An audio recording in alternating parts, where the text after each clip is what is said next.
تاني أكتر شعب بيتبرع في العالم مصر. مرسال النهاردة كتبت على الفيسبوك يا جماعة أنا عايزة أفتح مؤسسة خيرية، حد يحب يساعدني. نساعد عشان نساعد، مش نساعد عشان نتفشخر إن إحنا بنساعد. بعد العيد لما البنوك فتحت بفلوس الشركة عملنا 32 مليون جنيه. ربنا طيب قوي ولا إيه؟ اشمعنى أنتي اللي هديكي فلوس ونجحت؟ ما هم كتير. إن فرد واحد ممكن يعمل فرق. كل ميسر لما خلق له. وانتي ما كنتيش ليه بتعملي إعلانات؟ علشان نطلع بحملة معقولة. احنا بنتكلم مبدئيا مش أقل من 200 مليون جنيه. ال 200 مليون جنيه دول على فكرة ممكن يبنوا مستشفى. انت مصري ولا مش مصري، ولا انت مسيحي ولا مسلم ولا بوذي حتى. بعد ما الولد ده مات قلت أنا هقول المؤسسة دي بتساعد أي حد. جبتي الإنسانية الجميلة دي منين؟ اوعي تتغيري، خليكي كده بالظبط.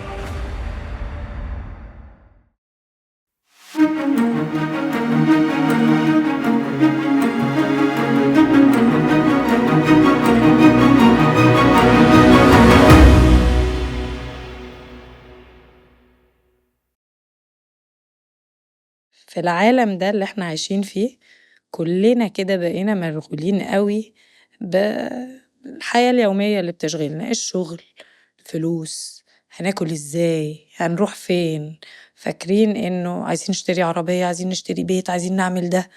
كل يوم كده مشغولين بالكلام ده، سعيا ورا السعادة، عشان دايما فاكرين انه هو ده اللي هيجيب لنا السعادة والارتياح. طبعا الحاجات دي مهم. في ناس قليلة قوي بقى تبقى فهمت كده، تقف وتسأل أنا جيت الدنيا دي ليه؟ جينا الدنيا دي عشان نشتغل ونجيب فلوس ونجيب بيوت ونجيب حاجات، ولا جينا عشان نحاول نعمل فرق؟ قليلين قوي بقى اللي بيوصلوا الحتة دي. شوف إن الناس دي محظوظة جدا جدا جدا. أعتقد إنه بيبقى يمكن واحد كل كام مليون هو اللي بيحصل له الصحوة دي، وبيجمع إن إحنا الحقيقة جينا الدنيا دي عشان نحاول نعمل فرق ونساعد بعض.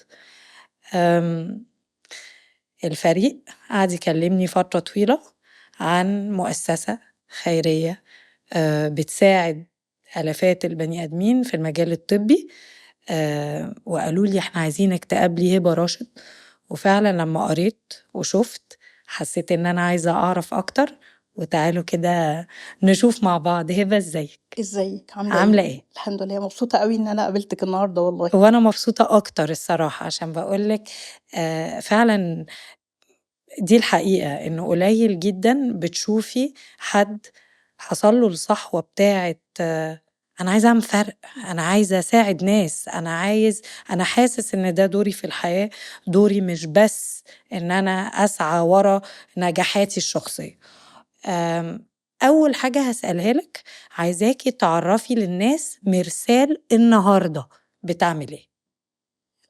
طيب، مرسال مؤسسة خيرية متخصصة في القطاع الطبي. بنعمل 3 محاور أساسية. أكبر محور والأساسي فيهم خدمة المرضى الأفراد.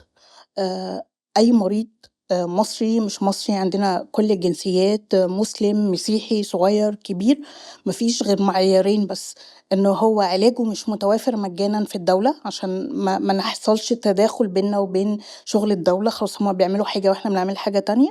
والحاجة التانية إن هو مش قادر على تكلفة العلاج أو الخدمة الطبية اللي هو محتاجها، بس مفيش أي شروط تاني ولا أي حاجة أيا كان الشخص ده. عندنا حاليا حوالي 150 ألف مريض 150 ألف مريض؟ والحاجة الفكرة الحمد لله إن أنا راضية وفخورة بيها إن إحنا بنقدم سنويا حوالي 1.5 مليون خدمة طبية.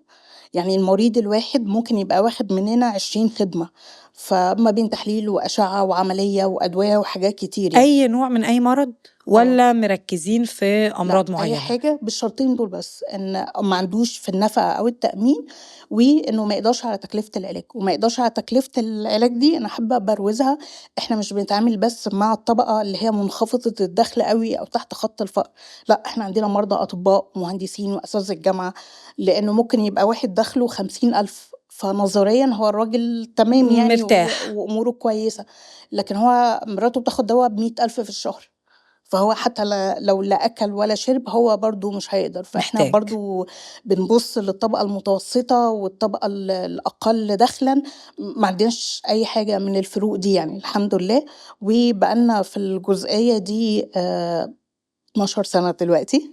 الشق التاني المراكز الخدمية بتاعتنا، عندنا مستشفى مرسال للأطفال، عندنا حضانات للأطفال المبتسرين، عندنا مركز غسيل الكلى، وعندنا 5 مراكز عيادات، وعندنا عربيات إسعاف، وإن شاء الله في توسُّع في حاجات مشاريع جاية في الطريق. ميزة المراكز دي إن هي بتعمل حاجتين، بتخدم طبعًا مرضى مرسال بالأصل، وبتخدم الجمهور، يعني أي حد عايز يدخل العيادات يكشف أهلًا وسهلًا بيه، محتاج الخدمة في المستشفى. وفي مشاريع جاية في الطريق شغالين عليها. الشق التالت اللي هو التوعية والتعامل بقى مع الجمهور بخدمات أوسع شوية. فمثلًا في غزة إحنا الحمد لله ربنا قدّرنا بعتنا مساعدات بأكتر من نُص مليار جنيه، بنعمل قوافل طبية كل شهر داخل مصر، بنعمل حملات توعية طبية طول الوقت على السوشيال ميديا وفي النوادي والمولات، فدي بيبقى هدفها أكتر الجمهور العام بقى، مش إمم. اللي هو جاي لخدمة معينة. والحمد لله في أول 2025 تعاقدنا مع الأمم المتحدة مفوضية اللاجئين، بقينا إحنا المسؤولين عن الرعاية الصحية لكل اللاجئين في مصر بتمويل المفوضية، فإحنا الشريك التنفيذي بتاع يعني أي لاجئ في مصر محتاج خدمة صحية بيكلم مرسال بتمويل من المفوضية. ده باختصار كده. لأ، مع الاختصار ده ما بقاش يعني إحنا بنتكلم على عملاق، دي مش الحمد لله. مؤسسة. فدلوقتي بقى عشان كده قصدت إني أقول لِك أنا عايزة أعرف هي بتعمل إيه النهارده، عشان أنا عارفة الحجم اللي أنتم بقيتوا فيه. الحمد لله. دلوقتي بقى أنا عايزة أعرف هبة، هبة اللي ابتدت وقوّمت العملاق ده، عشان برضه أعتقد إن حاجة ملهمة إن كلنا نقول إحنا نقدر، إن فرد واحد ممكن يعمل فرق. أنا عارفة إنِّك من الفيوم، وكنتِ بتشتغلي في شركات صحيح. وcorporate life عادي جدًا، إيه اللي حصل؟ هو الحمد لله يعني حصلت حاجات نقلات كبيرة، طبعًا في أولها إن أنا لمّا خلّصت ثانوية عامة دخلت ألسن عين شمس هنا، وابتدت حياتي أتنقل القاهرة تدريجيًا إن أنا أدرس، وبعدين اتخرّجت وابتديت ماجستير في ألسن برضه واشتغل في شركات القطاع الخاص. قعدت في الدورة دي لحد تقريبًا 2013، 2014، من 2002 يعني. ف فضلت أترقّى الحمد لله، ربنا وفّقني في القطاع الخاص، غيّرت الcareer كذا مرّة، وبعدين آخر حاجة وصلت لها مدير مشروعات، ودرست أكتر حاجة في إدارة المشروعات، وأموري استقرّت بوظيفة معقولة جدًا ودخْل معقول والحمد لله. بس الحقيقة أنا ما كنتش مبسوطة خالص، يعني لسه كنت باحكي لواحدة صاحبتي أنا كنت وصلت فعلًا لليالي بانام يا رب الصبح ما ييجي، يعني مش عايزة أروح الشغل. من غير سبب.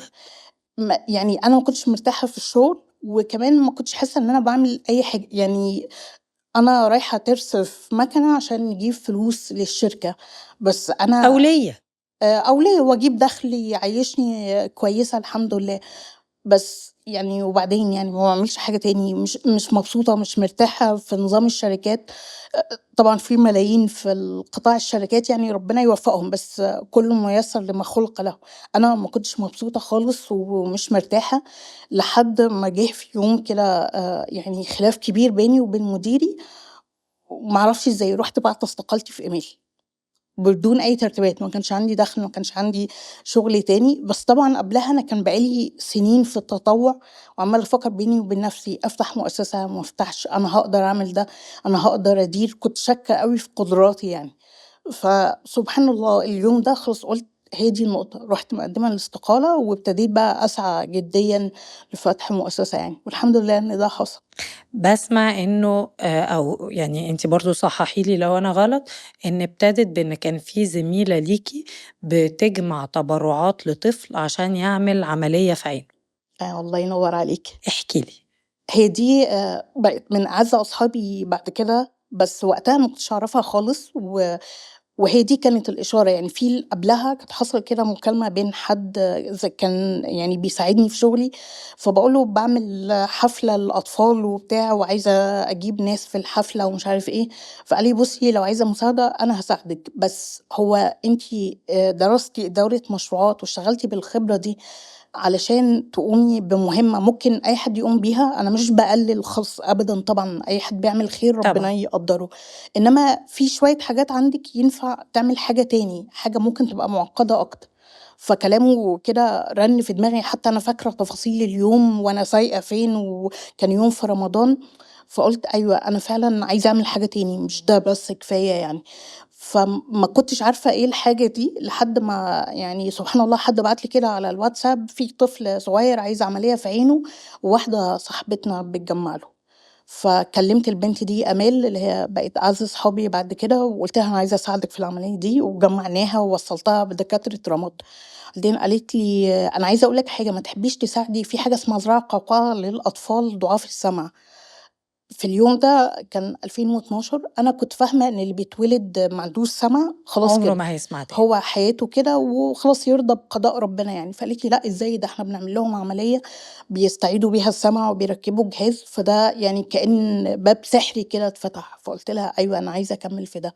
بس وهي دي كانت النقطة بقى إن أنا ابتديت أدخل تدريجي في القطاع الصحي لحد ما قررت أنا مش عايزة أعمل حاجة برّه الصحة هو يعني. ده اللي كان بيدّي لِك الإشباع؟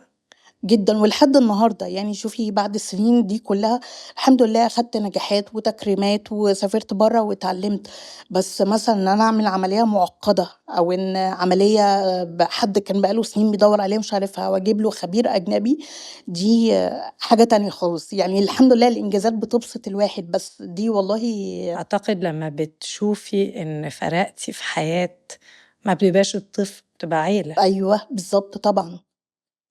العيلة كلّها بتبقى الأب والأم وقهرتهم وكسرة نَفْسهم، لأ أنتِ فعلًا يعني ربنا يجعلِك سبب كده الدنيا بتنوّر يعني. طب احكي لي بقى، ابتديتِ بقى قررتِ خلاص أديني سِبت الcorporate life وأنا هابتدي مؤسسة مرسال، ابتديتيها إزاي؟ أنا قعدت قبلها سَنة زي ما كنت باحكي لِك، قعدت سَنة أعمل ما أعملش، أنا مش قدّها، ما كنتش مقتنعة خالص إن أنا قد ده، لحد بقى ما حصلت المشكلة دي، فحسمت قراري في آخر 2013 وكتبت على الفيسبوك: "يا جماعة أنا عايزة أفتح مؤسسة خيرية، حد يحب يساعدني، حد يبقى معايا." وبعدين قابلت متبرع صديق عزيز، وقتها أنا كنت أعرفه بس أحيانًا بيدّيني تبرعات وأنا متطوعة كده الحالات بتاعتي، فقال لي: "أنا عايزة أقابلِك." وحتى أنا فاكرة اليوم ده بالضبط في الdowntown في التجمع، ليكِ معايا حاجة. فرُحت أقابله، اداني ظرف وقال لي: "الظرف ده عايزة تروحي تفتحي بيه المؤسسة بتاعتِك أنتِ حُرة، عايزة توزعيه على الحالات أنتِ حُرة، اعملي اللي أنتِ عايزاه." وسابني وطلع جري يعني حتى ما لحقتش أقول له 20.000 شكرًا. جنيه؟ 20.000 جنيه، ولحد النهارده إحنا على تواصل. كل ما ربنا بيوفقنا في حاجة باقول له: "بُص ال20.000 جنيه بتاعتك أهي يعني." فأخدت ال20.000 وأجرت مخزن، أوضتين وصالة، واديته وش دهان كده ولميت شوية مكتب مستعمل وكام كرسي تبرُّع، ورُحت قدّمت على مرسال. بس هي بال20.000 جنيه. والنهارده ال20.000 جنيه وصلوا لإن إحنا في السنة خدمنا 1.5 مليار. 150,000 مريض، آه، غير اللي عملناه في غزة نُص مليار جنيه، غير، وغير، وغير، الحمد وغير. لله. حاسة بإيه؟ آمم، يعني أوقات بابقى مش مصدّقة، يعني هو بجد ده حصل. يعني كتير ناس بيقولوا لي: "أنتِ كنتِ عارفة إن أنتِ هتوصلي هنا؟" أنا كنت عارفة إن أنا هانجح، يعني هانجح نجاح كبير ويعني هاعمل حاجة مميزة، بس مش شايفة أوي الطريق، مش شايفة إيه شكل النجاح، هاوصل لفين يعني. فأوقات كده باقول إيه ده، هو ده حصل بجد يعني. 12 سَنة مش كتير أوي برضه في عُمر البني آدمين يعني. طب كلميني عن الصعوبات بقى، والّا كان الطريق وردي ومشيت كده زي السكينة ما في فيش حاجة الجاتوه؟ وردي خالص. فاهمة؟ كلميني على أوقات صعوبات عدّيتِ بيها قُلتِ إيه يا ربي أنا إيه اللي باعمله في نفسي، وبعدين ده أنا واحدة بتحاول تعمل خير والدنيا كلّها متكعبلة وقُمتِ منها إزاي؟ هي الصعوبات يعني طول الطريق ربنا بيبعت لِك اختبارات، هتكمّلي والّا أنتِ إيه جاية بس تقولي كلمتين كده وخلاص. فكل مرحلة هتلاقي حاجة مختلفة. في الأول زي ما باقول لِك 20.000 جنيه، الوزارة طلبت إن أنا أحُط 5000 جنيه تأسيس مؤسسة في البنك، وال15.000 بقى اللي جِبت بيهم شوية الكراسي والحاجات، فخلاص أنا ما فيش خلصوا. فلوس. ما عنديش علاقات، أنا برضه ما كنتش كبيرة أوي، كنت 34 سنة، وما عنديش علاقات، ما فيش مثلًا حد معايا عضو مجلس شعب أو حد في مجلس الإدارة يساعدني، لأ ما فيش خالص يعني، كنا حتى زمايلي اللي دخلوا معايا مجلس الأمنا شباب صغيرين، لا فلوس ولا علاقات ولا أي حاجة، وأنتِ داخلة تقولي للناس يعني واحد من المديرين السابقين وأنا باقول له هاعمل كده، قال لي: "يعني ما البلد مليانة جمعيات، يعني أنتِ ليه شايفة يعني إن أنتِ هتعملي اللي ما اتعملش؟" وفعلًا وقتها كان مصر فيها 48,000 جمعية، دلوقتي زادوا شوية، فليه بقى يعني 48,000 جمعية؟ ده وقتها في 2013 دلوقتي أظن 54 حاجة في الحدود دي، ف ليه بقى يعني؟ اشمعنى أنتِ اللي هادّيكِ فلوس ونجحت، ما هُم كتير. تاني حاجة حتّة الست بقى والراجل وكده يعني، ودي ما بتتغيّرش غير لمّا بيحصل نجاح كبير أوي، والثقة دي ما لهاش علاقة بس بالأمانة إن الفلوس هتتسرق والّا لأ، لأ هو الرجالة برضه في مصر بيبقى شايف أنتِ هيتضحك عليكِ، أنتِ أي واحد هييجي يعيّط لِك هتدّي له القرشين حتى لو هو بيشتغلِك يعني، فما كانش في ده، وأنا كمان قصيّرة شوية يعني جسمي مش ضخم، وعندي 34 سنة وما معياش حد كبير فليه بقى هادّيكِ فلوسي إن أنتِ تعرفي تدوّريها وتشغّليها، كان فعلًا صعب جدًا إقناع الناس. بس الحمد لله يعني بالشغل الكتير وبثقة الناس يوم ورا يوم كبرت وربنا وفّق. دلوقتي مثلًا هتلاقي في حاجات تانية طبعًا في الأول كمان موضوع إن إحنا ما نعملش إعلانات وده يعني كان وقتها من يعني لمّا تفتكري كده من 10 سنين والّا حاجة، لو حد ما عملش إعلانات هو عمره ما هيظهر. طبعًا، في المجال بتاعنا يعني، صح. هتفضل بقى هتلاقي اللي هي الجمعية اللي تبع الجامع، حد مُسِن على المعاش كده بيلِم من طب أصحابه. وأنتِ ما كنتيش ليه بتعملي إعلانات؟ عشان ما فيش فلوس والّا عشان المبدأ مرفوض؟ في الأول أكيد الفلوس عامل أساسي، بس أنا كنت باقول لنفسي حتى لو ربنا كرمني وبقى عندي كتير، أنا مش هاعمل إعلانات، ودلوقتي فعلًا إحنا الحمد لله نقدر نعمل وعندنا الميزانية الضخمة اللي تسمح بده، بس أنا عندي رأي يمكن يكون غلط، بس ده رأيي قولي الشخصي. لي عشان أنا قريت الموضوع ده وسمعتِك تتكلمي فيه وعايزة أفهم وجهة أنا نظرِك. شايفة دلوقتي في الإعلام والميديا علشان نطلع بحملة معقولة، إحنا بنتكلم مبدئيًا مش أقل من 200.000.000 جنيه، أي حد في المجال صح، ده، صح، صح ده عارفة. بسم الله كده وفتح كلام. ال200.000.000 جنيه دول على فكرة ممكن يبنوا مستشفى، ممكن يأسسوا مستشفى، فأنا شايفة إن أنا لأ، أنا أشتغل هاتعب زيادة أنا شويتين سؤالي هو ال200.000.000 هيلمّوا كام؟ وقتها من 10 سنين كان فعلًا في بقى الإحصائية دي يقول لِك الجنيه بيجيب 3 وبعض المستشفيات الخيرية المليون يجيب 8 بس دلوقتي أصلًا ده مش بيحصل، لإن حصل بالعكس الناس عندها تُخمة من الإعلانات الخيرية فما بقتش تفضّل ده. بس حتى لو كده أنا شايفة لأ، هو ينفع الواحد يشتغل بدراعه كده ويشقى ويتعب زيادة شويتين 3 وهيعمل اسم، وأهو حصل، يعني ربنا وفّق وهتلاقي حملات مثلًا زي موضوع كارت الشحن اللي عملناه أنا عايزة أعرف على الموضوع ده. هاحكيه لِك، فأهو يعني ينفع جرّبناها ونفعت، الواحد يشتغل ويجتهد ويعمل حملات بالعكس ممكن يبقى صداها أحسن من التلفزيون. طب احكي لي شوية على كارت الشحن اللي ب10 جنيه. بُصّي، الكارت ده يعني فعلًا أنا باشوفه آية من آيات ربنا من الرزق، يعني أبقى كذابة 100% لو قُلت لِك إن ده شطارتي وعبقريتي وفكرة تسويق، ما فيش الكلام ده خالص يعني. رمضان ده أنا بادخل كل رمضان وأنا مديونة، لأ، يعني بس أنا عايزة أقول لِك حاجة يعني معلش، أنتِ هو طبعًا ده رزق من ربنا وأنا متأكدة، بس أنتِ عندِك فعلًا عبقرية وفكر تسويقي، لإنِّك وأنتِ بتتكلمي على موضوع الإعلانات واللي بنصرفه واللي ممكن نعمله بالفلوس، ما ده فكر تسويقي. يعني الحمد لله توفيق من ربنا، خيط يمكن يعني أنا ما أعرفش يعني ممكن كمان 20 سَنة أقول لنفسي طَب ما كنت عملت إعلانات، بس اللي أنا شايفاه دلوقتي بالمعطيات اللي معايا، أنا مبسوطة بالطريق اللي أنا ماشية وساعات فيه. وأنتِ بتعملي الشغل لازم تثقي في الintuition بتاع في آه. جواكِ بيقول لِك إيه. طب احكي لي بقى على كارت الشحن. أنا كل رمضان بادخل مديونة ماضية شيكات على نفسي لقدّام للمستشفيات وشركات الأدوية، وبابقى عاملة حسابي رمضان الناس كلّها بتحب الخير، فأنا باجيب شوية فلوس أسِد الديون، ده الطبيعي ده الإسطمبة بتاع بتعرفي كل رمضان. تنامي بالليل بقى وأنتِ مديونة كده الأول ما وعندِك كنتش بانام، حالة؟ دلوقتي خلاص يعني لأ نحّست حزنة بقى. فبادخل مديونة وعاملة حسابي إن أنا هاجيب شوية فلوس كويسين أسد الديون ومثلًا تكفينا شهرين، لإن برضه الناس عزيمتها بتهدى شوية بعد رمضان، فبابقى عاملة حسابي الفلوس دي هتزُق معايا شهرين كمان. فرمضان ده أفتكر كان رمضان 22 كل اللي جه طول الشهر ما يسددش حتى الديون، فأنا فعلًا كنت منهارة بقى، يعني رمضان ده ما خلاص هاتجنن يعني. وأنا أصلًا بابقى عاملة حسابي إني هاسِد الديون ويقعد معايا شوية أحرّك بيهم المؤسسة، فأنا أصلًا حتى ما جِبتش الديون، لحد يعني أنا فاكرة كويس والله يمكن يوم 28 رمضان أو 29 رمضان قعدت أصلّي وأعيّط كتير جدًا، خلاص يعني يا رب أنا عملت كل حاجة، عملت حملات واتشقلبت وكتبت بوستات للناس على الفيسبوك أعيّط وساعدونا، عملت خلاص أنا رفعت الراية البيضا اتصرّف يا رب. خلاص بقى يا رب أنا سايبة لك كبشر الموضوع هارمي توكلي على خلاص الله. يعني وفعلًا والله بعياط بحُرقة، أنا مش عارفة أعمل حاجة يعني، خلاص اتقفلت يعني. وحتى قبلها بكام يوم ده كنت كان إمتى؟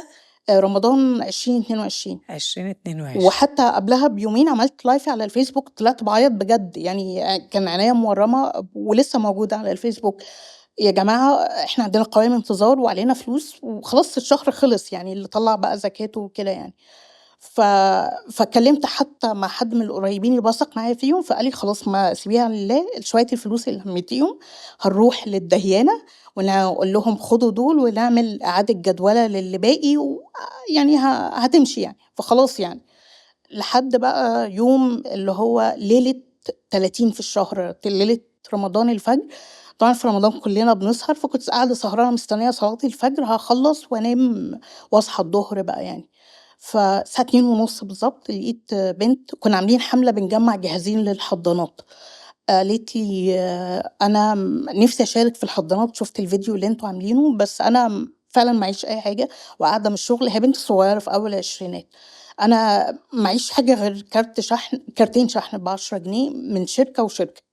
تاخدي مين فيهم ده وده بقى فعلًا رزق ربنا، يعني شوفي رزق إن هو يروح للشركة دي، أنا ما اخترتش الشركة دي لأي سبب، هُم شركتين، غير إن إحنا عندنا خطوط في مرسال من الشركة دي، فأنا قُلت لها بُصّي هاخده ونيّتي يعني قُلت أنا إيه، هو ب10 جنيه هاشتريه أنا وأحط أي مبلغ في مرسال وهي تبقى يعني جبرت بخاطرها، يعني ربنا شاهد يمكن هي دي اللي بسببها ربنا وفّق نيّة البنت، وأنا نيّتي إن أنا أجبر بخاطرها يعني. وبعدين قُلت ما أنا قاعدة أتسلى يعني الساعة 02:30 والفجر الساعة 04:00 ما أعمل عليه مزاد وهي تتبسط تحس إنه عملت فرق يعني. فعملنا المزاد على قبل الفجر كده كان وصل 34,000 جنيه. البنت طبعًا ما كانتش مصدقة نفسها و وقُلت خلاص الحمد لله جبرنا بخاطرها، طبعًا 34,000 أنا مديونة بملايين، فأنتِ بتتكلمي نقطة في بحر يعني، بس أنا كنت مبسوطة إن هي فرحت يعني، فحد من أصحابي قال لي: "هو أنتِ ليه هتقفلي المزاد دلوقتي؟ في ناس كتير نامت، استني لبكرة يمكن ربنا يكرم." فأنا قُلت ما هو أصلًا حتى لو استنيت لبكرة هاجيب كام يعني 100,000 أنا عليّا فوق ال20 ملايين. مليون يعني، بس قُلت ماشي يعني يمكن رزق البنت، فقُلت لهم: "خلاص يا جماعة هنقفل دلوقتي وبكرة نكمل الضهر." صحيت بقى لقيت الأرقام عمّالة تزيد، وبعدين ناس كتير أوي من معارف بيني وبين الشركة بيكلموني يقولوا لي الشركة عايزة رقمِك، فأنا صاحية من النوم كده يعني إيه مش قادرة أستوعب هو إزاي، بشر. وناس بقى كتير الpost كان انتشر جدًا وmention لكل الشركة، أنا فعلًا يعني كنت حاسة السكينة سارقاني، هو أنتم بتقولوا إيه؟ مش قادرة أستوعب يعني. فاتكلمت بقى مع الشركة قعدنا رايح جاي نتكلم لحد المغرب، طب نحط هُم بيقولوا نحط رقم ثابت، لأ نحط رقم قد اللي هتلموه، لحد ما اتفقنا إن هي خلاص هتبقى قد ما أجمّع، قد ما هُم هيحطوا، وأنا في دماغي إن أنا مثلًا إيه هنوصل 1.000.000 جنيه وهُم يحطوا 1.000.000 حلوين. 2.000.000. وهُم بعد كده لمّا قابلتهم بقى قالوا لي: "إحنا فعلًا كنا متوقعين كده يعني إن إحنا هنحط 1.000.000 جنيه آخرِك أوي 2.000.000 يعني." واللي فاكراه كويس إن أنا صلّيت بقى العصر يومها وقُلت يا رب أنا عايزة الكارت ده يبقى آية من آيات ربنا في الرزق، يعني حتى ما طلبتش رقم معيّن أو ولا أي حاجة، قُلت بس أنا نِفْسي الكارت ده الناس تتكلّم عليه إنه بُصّوا ربنا بيعمل إيه لمّا بيرزق، وابتدينا الحملة، بس بقى وما كنتش مصدّقة نَفْسي، الحملة الحمد لله كمّلت لبليل، شركات ورجال أعمال وأفراد، بعد العيد لمّا البنوك فتحت بفلوس الشركة عملنا 32.000.000 جنيه. ربنا طيب أوي والّا إيه؟ ربنا كريم جدًا، جدًا يعني، وربنا نوّلهاني، يعني أنا قُلت يا رب آية من آيات الرزق وربنا نوّلهاني، وبعد كده ناس بعتت لي إن في شيوخ في الجوامع في صلاة الجمعة بقت تحكي الحكاية. أنا كنت لسه هاقول لِك أنتِ عارفة أنتِ بالضبط زي ما أنتِ قُلتِ، هي كأنها معجزة. إحنا آه، بنقعد نقول إحنا في زمن ما فيهوش معجزات، طب لا، لو لا، لأ لو خالص. دي مش معجزة ما أعرفش إيه. لا والله أنا في شغلي طبيعة شغلي باشوف حاجات كتير ما حدش يتخيّلها إن هي ينفع تحصل، لأ بتحصل يعني، ما هو ربنا اللي بيدّى المعجزات للأنبياء هو نَفْسه ربنا، ليه أنت شايف إن ما يحصلش معجزة يعني؟ لأ، قصة بصراحة عشان بس لمّا بنقعد نقول لنفسنا مش قادرين، أنا نِفْسي أعمل آه، ونِفْسي أساعد بس لأ مش خالص، قادر، لو بس نيّتك بس، ابتدينا والنية موجودة أيوه، والنية الصح، إن صح، إحنا فعلًا عايزين نساعد عشان آه، نساعد، مش نساعد عشان نتفشخر إن إحنا أيوه، بنساعد. ربنا ربنا بيرزق كريم والله. أوي، أوي، أوي. طَب عايزة أسألِك على حاجة، فترة الكورونا عملت فيكم إيه؟ أهي الكورونا دي برضه من القرارات يعني اللي أخدت فيها مخاطرة كبيرة جدًا وكل الناس قالت لي: "لأ، لأ." أصحابي وزمايلي الدكاترة في ميرسيل، كل الناس قالت لي: "لأ." كان وقتها لو أنتِ فاكرة في 2020 شهر 5 و6 ده كان سواد بقى، وإيطاليا انهارت أنا ويعني طبعًا. الدنيا باظت في العالم كله يعني. كان بالضبط أنا فاكرة يوم 22/5 يعني التواريخ الحيوية في ميرسيل ما بانساهاش يعني. فعملنا اجتماع أونلاين كان وقتها الحظر، البلد فرضت الحظر، قعدنا نتكلم زمايلي قالوا: "لأ، يعني لأ." فإحنا هنغرق، إذا كانت دول عُظمى غرقت، أنتِ عايزة ما تغرقيش؟ فقُلت لهم: "بُصّوا يا جماعة، إحنا لو دخلنا وساعدنا 5 عيانين هيحصل إيه؟ مش هيحصل حاجة، بس إحنا هنبقى يعني عملنا اللي علينا قدّام ربنا، وفي 5 بني آدمين ساعدناهم، فيطلعوا 5 يطلعوا 10 أهو زي ما تيجي." وفعلًا أعلنا إحنا هنبتدي نستقبل الناس بقى نوفّر لهم سراير رعاية مركزة، مولدات أكسجين.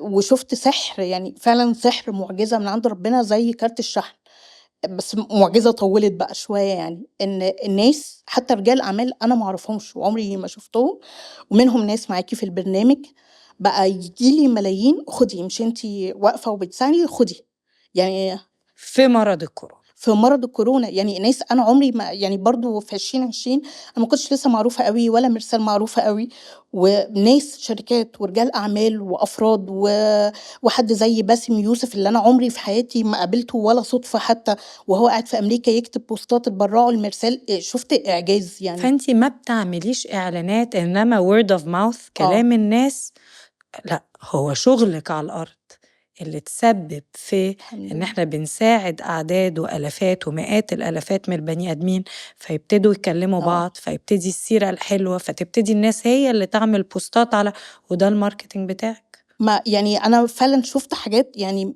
كنت مستغربة أوي، ليه واحد زي باسم يوسف في أمريكا يكتب البراءة المرسال وغيره كتير كُتّاب وصحفيين وأعضاء مجلس الشعب، أنا ما كنتش مصدقة نفسي، يعني هو إيه اللي بيحصل ده يعني؟ عشان بتعملي حاجة صح. الحمد لله، ربنا وفّق، الحمد لله.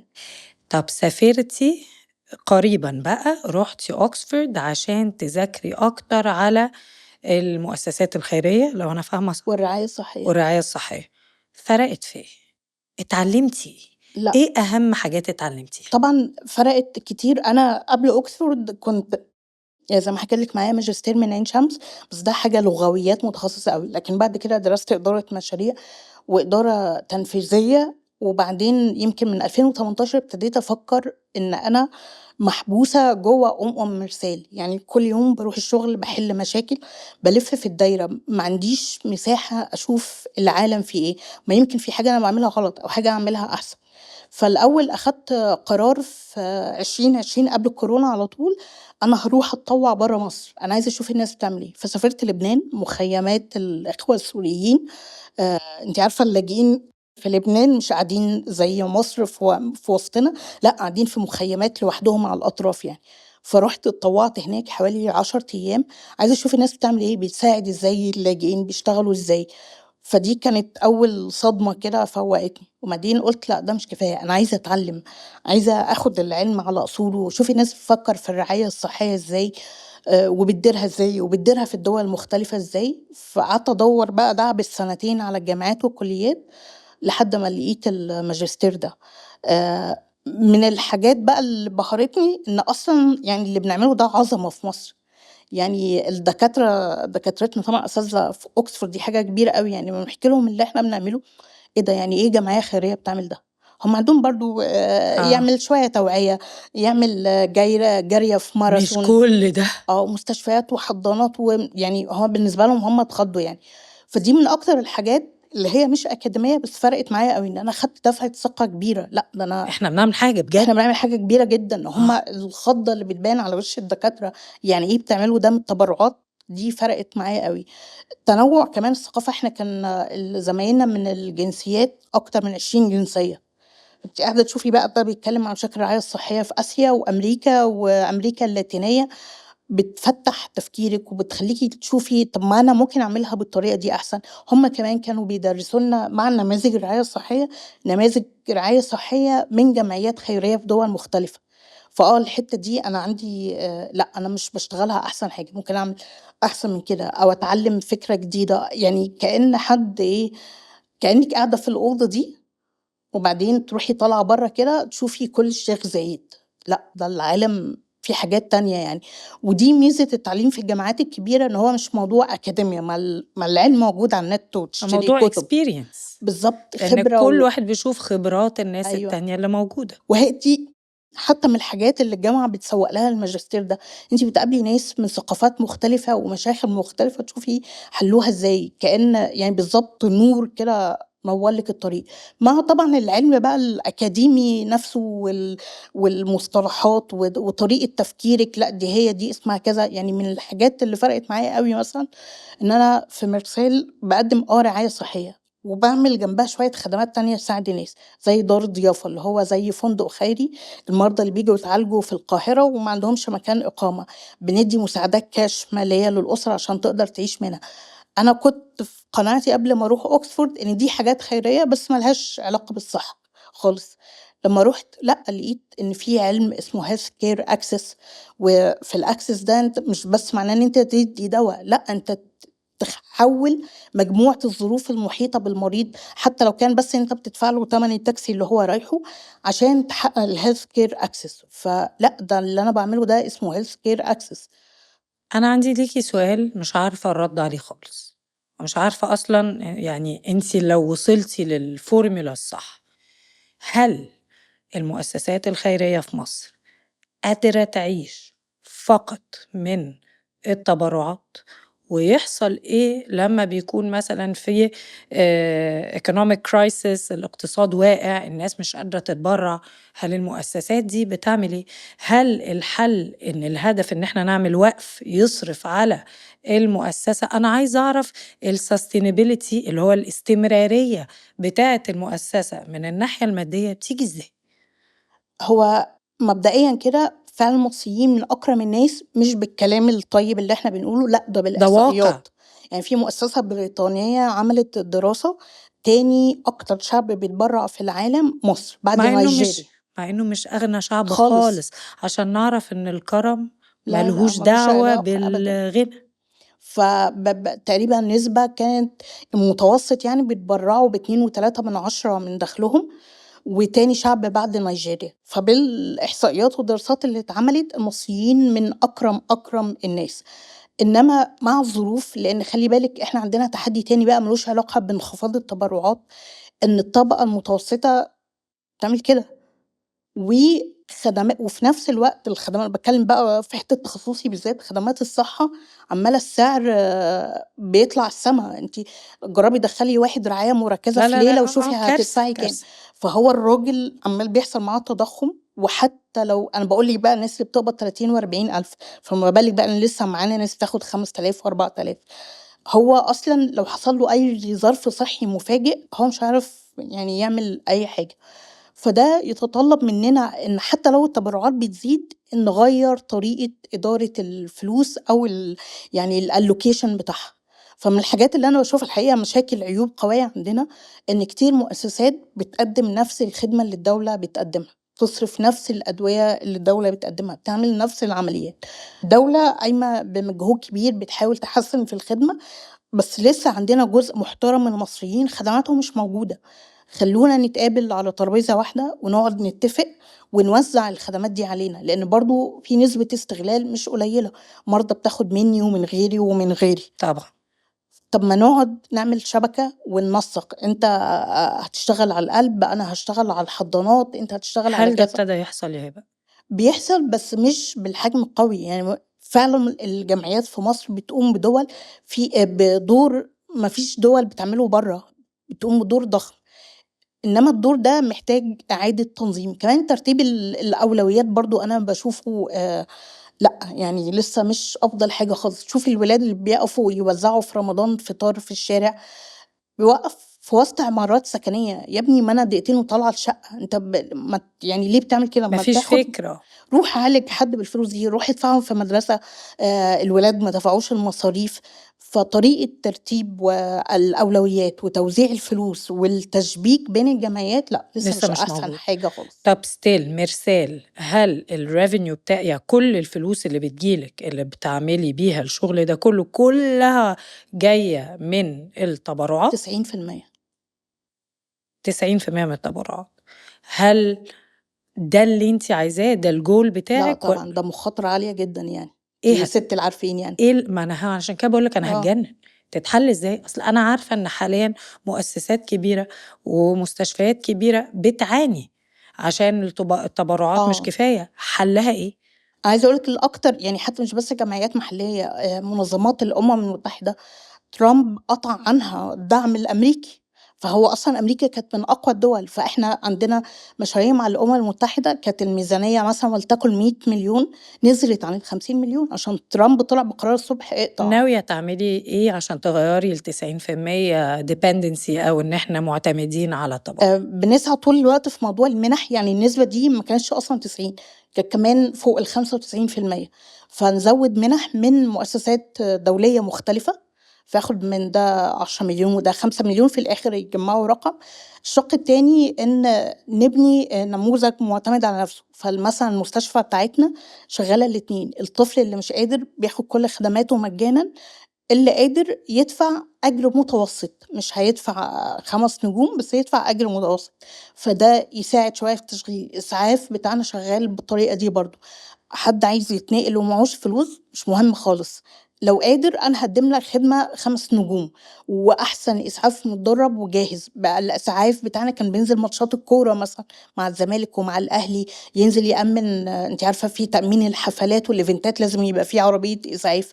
فيبقى في جزء جاي من الدخل، والأوقاف طبعًا دي أعظم فكرة يعني ربنا ما هي يوسّع ما علينا. هي برّه المستشفيات الكبيرة الخيرية كلّهم قايمين على موضوع الأوقاف. هو ده النموذج المثالي، طبعًا، بس عشان توصلي له بقى. هي المشكلة إن أنا طول الوقت باصرف اللي معايا، فأنا ما مش هي ملاحقة ما أعمله يعني. هي البيضة والّا الفرخة؟ آه، بس يعني بنحاول بقى نزُق بده إن أنا يعني أضغط نفسي شوية، كل شهر أسحب رقم تاخدي رقم زي وتجنّبيه ستات عشان البيوت كده. بالضبط كده. ده الحلم، إنِّك آه، يبقى في الآخر عندِك وقف هو اللي بيصرف على الدنيا آه. كلّها؟ صعب يصرف على الدنيا كلّها، لإن يعني أنتِ أدرى منّي إن أنتِ مثلًا تحققي 1.500.000 في السنة صافي، ده إيه شكل الbusiness اللي محتاجة تعمليه ده يعني، فإن يبقى في business بيحقق الأرقام دي صعب شويتين، شويتين 3 لكن يقدر يساعد، جزء. يعني يدّي زقة شوية يعني.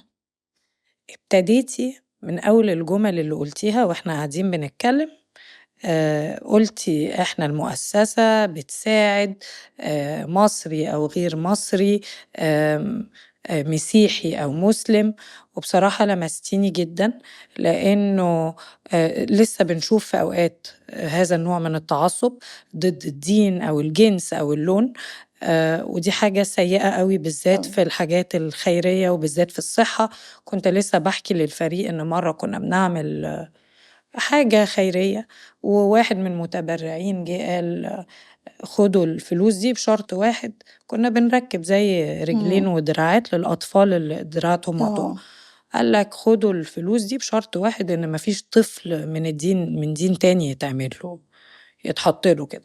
وبصراحة يعني كانت خضة لإن أنا صعب أوي أشوف بني آدم حاجة غير تعبان أخلاقية بالمرّة بني يعني. آدم تعبان وأقول له أنت أنت مصري والّا مش مصري، والّا أنت مسيحي والّا مسلم والّا بوذي حتى، إنسان بيساعد إنسان، أو ده at least المنهج اللي أنا اتربيت عليه يعني.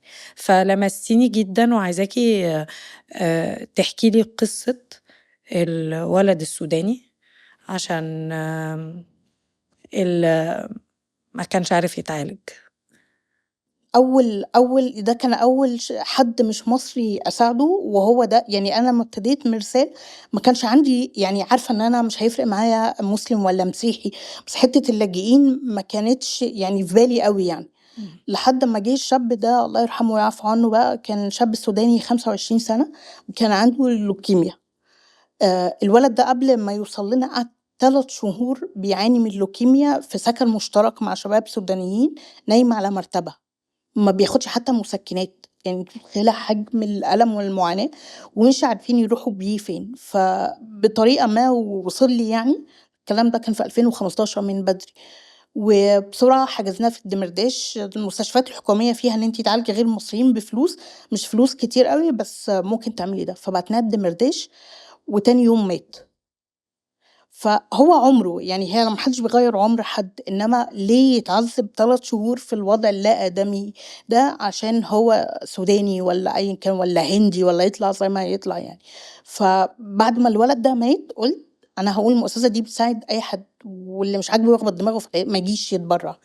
بس عايزة أقول لِك بقى إن في ناس بتوصل مش بس هبة، أنا حبيتِك حُب بس عشان تبقي عارفة يعني فعلًا اللي مش عاجبه بجد يخبط راسه في الحيط. روح اتبرّع في أي حتة، مش الجمعيات إنسان، مالية البلد. ما أنا أنت لو مش إنسان مش عايزاك. للأسف بقى إن ناس متصوّرة إن الموضوع بيُقف هنا عند لاجئ والّا مش لاجئ، بالذات مع الهجمات السخيفة جدًا اللي شغّالة، لأ ده في ناس بتوصل أكتر، يعني هاقول لِك في مثال كان في حد ما شخصية معروفة نوعًا ما و وهو مسلم، بس عنده آراء بقى معارضة لحاجات في الإسلام، بس هو مسلم. في حد الحد ده ساعدته وقت الكورونا في والده وكتب بعدها post يشكرنا وإن إحنا ساعدناه وبتاع، أنا ما ليش دعوة هو فكره بقى يعني هو مع ربنا، أنا دي مش شغلانتي. لأ، مش شغلتي برضه فواحد إني تاني أحكم مسلم، خالص. يعني مش باقول لِك بقى ديانة تانية، لأ واحد تاني مسلم قال لي: "إزاي تساعدوا ده؟ ده بيقول كذا وبيقول كذا على البخاري." قُلت له: "أنا يعني دي مش بتاعتي خالص يعني." قال لي: "لأ أنا مش عايز فلوسي تروح لحد كده." قُلت له: "خلاص أبقى أقول إن أنت عايز مسلم متدين أعمل لك إيه يعني؟" مش ممكن، ها؟ أصل هي العنصرية واللا آدمية دي ما لهاش سقف. ما لهاش سقف. أنتِ هتفضلي بقى ماشية مسيحي متدين والّا مش متدين، مسيحي كذا، مسلم سُنّي والّا مسلم شيعي، مش ما فيش ما سقف، لهاش سقف. واحد من الصعيد والّا عارفة واحد اللي مش عارف إيه. باستغربه إيه؟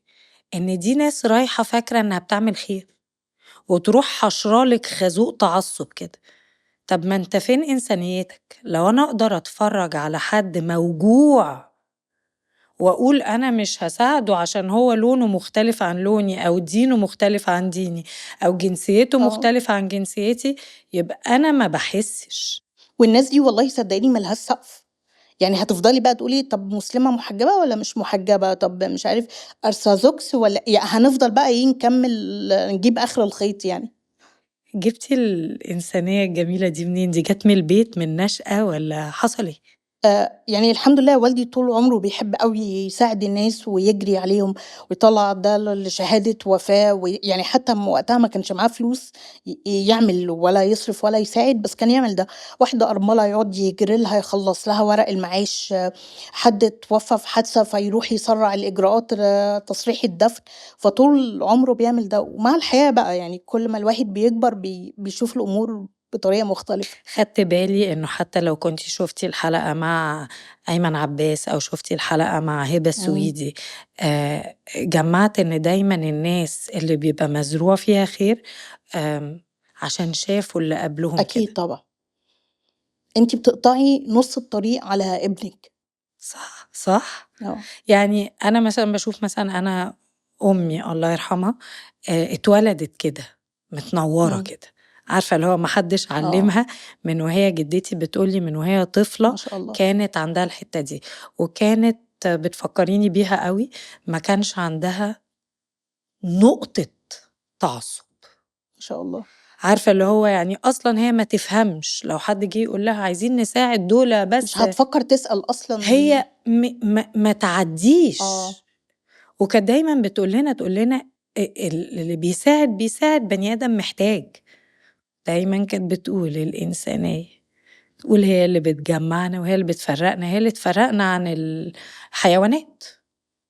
وحتى والله هما بيقولوا عشان الثواب والخير. هو مين قالك إن ربنا هيرضى عنك لما تشوف واحد قاعد بيتقطع قدامك وانت عايز تساعده؟ يعني جبت منين الفكرة دي يعني؟ دايما بقول لما أسمع آراء فيها تعصب من أي حد، أقول في وجهة نظري المتواضعة يعني إنه ربنا محبة، والمحبة ما تعرف تعصب. طبعا. ما انتي أول ما بنفرق دي مش جاية من حب، لا خالص يبقى صعب أبدا. قوي تبقى جاية من رب. لا لا لا أبدا.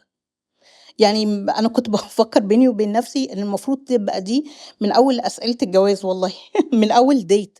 لو هو واحد شايف إن في حد ما يستحقش بيبقى بيتعذب وما يستحقش المساعدة عشان هو سوداني ولا مصري، ده أصلا بني آدم مش هنكمل حوار، يعني القعدة باظت خلاص. بالظبط صح. أنا من المدرسة دي.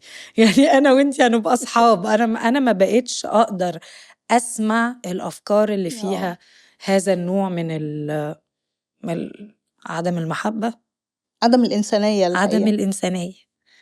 بتكملي إزاي؟ وهقولك ليه مم. بسألك. فاكرة وأنا بكبر يعني مع أمي كانت بقى في مستشفى السرطان مم. وكده، كانت تقريبا يا هبة كل يوم بترجع معيطة كل يوم. فأنا أبص لها أقول لها يا مامي، يعني أمي كانت حساسة جدا جدا وإنسانة، يعني عارفة ليفل الإنسانية يعني عادي شويتين. فأقول لها يا مامي يعني كل يوم بترجعي معيطة وموجوعة وبتاع، طب ليه؟ فترد عليا تقولي عشان لو كل حد قال أنا مش قادر عشان ما أقدرش أشوف العيل بيتعذب كده، يبقى مفيش حد اه هيساعد. اوكي.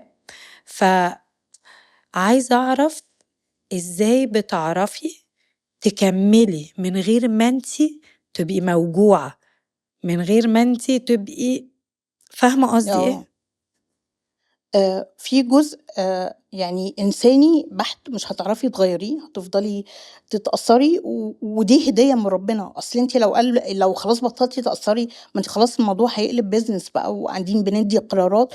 وشفت النماذج دي أحيانا، اللي هو قرار بكرة الصبح هنقفل ملف المرضى الفلانيين، هنقطع كذا، خلاص يعني. ما انت فقدتي الحتة دي. فاحنا بنتكلم بقى بيزنس، ايه اللي بيكسب واللي بيخسر. فدي هدية من ربنا.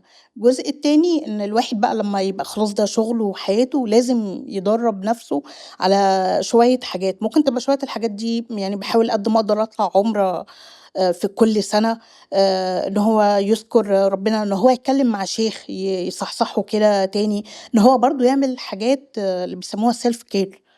أنتِ سيلف عليكِ كير، ما هو ده ايه اللي بتعمليه for your self care؟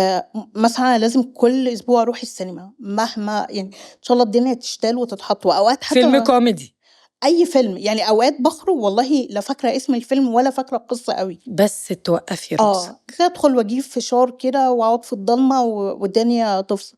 موضوع العُمرة والسفر طبعًا قد ما باقدر ده بيعمل أوي. باحب القراية، أحب الpuzzle اللي هي أنتِ عارفة تركيب الpuzzle. فأنا باشوف ده مسؤوليتي ناحية نفسي، زي أنا مهتمة بالناس أنا لازم أعمل ده. اهتم بنفسي. أهتم بنفسي، أحاول أمشي كل يوم قد ما أقدر. فأنتِ مسؤولة عن نفسِك كمان، مش بس إن أنتِ تساعدي الناس. طب هبة قوليلي ايه الحلم؟ إن شاء الله يعني مش بس حلم، إن شاء الله، إن شاء الله هيحصل إن مرسال تبقى رقم 1 في الرعاية الصحية الخيرية في الوطن العربي، مش بس في مصر. وهتبقى. إن شاء الله أنا بإذن الله. متأكدة طول ما انتي وراها بالنية دي. ربنا يخليكِ يا رب، إن شاء الله هيحصل بإذن الله. عندك أي قصة لمستك حصلت في مرسال فاكراها عايزة تحكيها لنا؟ والله كتير جدًا، جدًا. يعني في حاجتين، واحدة تبان سعيدة وواحدة تبان حزينة، لكن أنا باشوفهم مكملين لبعض. احكي لي.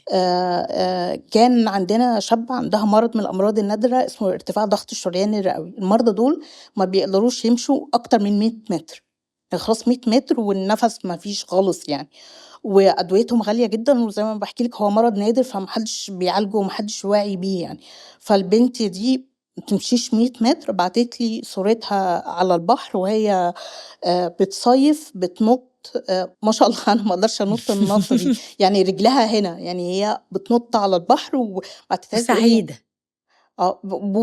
وما شاء الله يعني بُصّي ما كانتش بتقدر عندها تمشي، صحة. خلاص عندها صحة. البنت التانية برضه كان بالصدفة عندها نفس المرض، قالت أنا رايحة عُمرة، العُمرة فيها مجهود بدني أنا أصلًا بارجع عايزة أقعد أسبوع في البيت بعد العُمرة يعني. ف باسمع. فحتى الشركة اللي إحنا بنوفّر لها الدوا بتاعها يعني، ما كانوش مصدقين لإن هُم عارفين الحالات دي ما فيش روح بقى الفندق ورايح جاي على الحرم يعني. التانية تبان حزينة، بس هو إحنا ما بنغيّرش عُمر حد، زي ما باقولها لزمايلي، أنت ما لكش دعوة هيعيش هيموت دي مش بتاعتك، لكن أنت مسؤول إن هو قبل ما يموت يبقى عايش حياة كريمة وفيها إنسانية. كان شاب كده حوالي 40 سَنة، وكان عنده سلسلة أمراض يعني حاجات صعبة من ضمنها السُكّر وما بيتعالجش، فكل أسنانه راحت تقريبًا فعايش على الزبادي. وفي نفس الوقت كان عنده حساسية صدر شديدة وربو، فكان وهو عايش في أوضة واحدة فوق ورشة. ده عنده اللي عند بنتي وعندي ألف الاتنين، سلامة عليكِ، بنتي السكر وأنا الربو، ألف ده سلامة جمع عليكِ. بقى كله، كل الأوتو إميون. وعنده كمان هشاشة اللي هو بيسموه الزجاج العظمي، فهو لو قام بس لحد آخر السنة ممكن الكسر. يُقع. فقاعد حياته كلّها إن هو محبوس في أوضة، وتحته في الورشة بتعمل ريحة، فقافل الشباك عشان الربو. بس، فأنتِ متخيّلة بني آدم هي دي حياته يعني. حياته. فيعني ربنا حطّه في طريقنا، فقعدنا بقى نعمل شوية حاجات من ضمنها إن بعتنا له دكتورة أسنان في البيت عشان تضبّط له فيقدر ياكل أكل عادي، ركّبنا له تكييف، هو ده اللي كنت باحكي لِك عليه الhealth care access مش بس بادّيكِ علبة دوا، فركّبنا له تكييف وجبنا له شاشة تلفزيون، ما ليش دعوة إن حد يشوفها رفاهية، هو في حالته مش رفاهية أبدًا يعني، ده ما طبعًا، بيتحرّكش، أنتِ فركّبنا بتحاولي له تعيشيه حياة كريمة. شاشة تلفزيون وتكييف عشان يقدر يتنفّس، مساعدة مالية شهرية عشان يجيب بيها أكل كويس يسترد صحته كده، وبعتنا له دكتورة الأسنان في البيت عشان يبتدي عمليات زرع يعني. وبعد فترة يعني بعد شوية توفاه الله، الله يرحمه، متأثّر طبعًا لإن كان بقى له سنين ما بياخدش العلاج، فمش آخر فترة هي اللي هتفرق يعني. فلمّا مات أنا كنت زعلانة أوي عليه، بس قُلت كفاية إن هو ربنا خلّانا نعيّشه حياة آدمية آخر فترة يعني. الواحد لمّا ابتديت العمل الخيري ولحد من كام سنة لازم بقى نعالج الناس ويخفّوا ونغيّر العالم ومش عارفة إيه، لأ هو أنت ما لكش دعوة مين هيعيش، مين هيموت، ما لكش دعوة تغيّر العالم، أنت موجود عشان تخلّي حياة الناس أحسن. عارفة إيه أكتر حاجة حاباها فيكِ؟ إنِّك مش فارق معاكِ خالص رأي الناس، أنا ماشية ورا إنسانيتي، وورا اللي قلبي بيقوله لي، واللي مش عاجبه يخبط راسه بجد، ودي أحلى حاجة فيكِ. بُصّي، هو ده طريق بتاع ربنا، أنت عايز تمشي في الطريق ده أهلًا بيك، مش عايز اوعي تمشي خلاص أنت تتغيّري، حُر أعمل لك إيه يعني. اوعي تتغيّري، خليكِ كده بالضبط، وهو ده اللي هيخليكِ تعملي الوقف اللي هيجيب لِك مليار ونص في السنة، وعشان يا رب، تغيّري حياة هنقول بقى مئات آلاف مش يا بس رب، مصريين، أي شخص محتاج. يا رب. نورتيني يا هبة، شكرًا ليكِ جدًا، والله بجد اتبسطت أوي. أنا كمان أوي، أوي، أوي، أوي، يا رب تكوني انبسطتِ قد ما أنا والله انبسطت. انبسطت جدًا يعني، بجد يعني نموذج. ومبسوطة إن أنا مش مضطرة أقعد أقول كلام كده بافكّر فيه، أنا لأ بقى خالص، مش أنا قُلت لِك أول ما قعدنا، أنا ما تحسبيش حاجة خالص، قولي اللي نِفْسِك تقوليه. بسطتيني، بقى لي كتير ما شُفتش ناس بتتكلم كده، من غير أجندة، منتهى الحقيقية والشفافية و ومصدّقة روحها، والحقيقة أنا مصدّقاكِ، وبجد ربنا يوفقِك. ربنا يخلّيكِ يا رب، وربنا يرحم والدتِك ويجعل كل طفل لسه بيتعالج لحد يوم القيامة في ميزانها يا رب. ميرسي بجد، نورتيني. ربنا يخلّيكِ، شكرًا. أنا دينا وده دينا جي، نشوفكم المرة الجاية، باي.